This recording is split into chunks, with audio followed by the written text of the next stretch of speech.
The Quartering Act by Ben Kangas in South Kentucky. The Quartering Act was passed in 1765 by the British Parliament. It said that the colonists had to provide housing for the British soldiers, and if there wasn't enough room for them, they were to stay in other buildings. This is important to remember because it is the Third Amendment that we cannot be forced to house soldiers.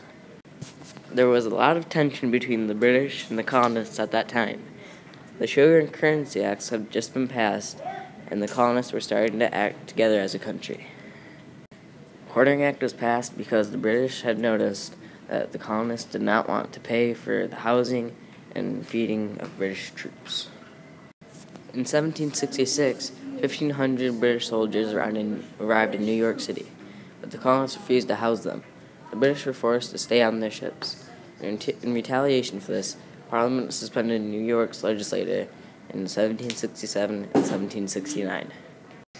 Lieutenant General Thomas Gage was the commander-in-chief of British Armed Forces at the time. He was one that told Parliament that they needed a way to house soldiers in the colonies. He influenced history by giving the colonists another reason to seek independence. My source for this project was BostonTeaPartyShip.com.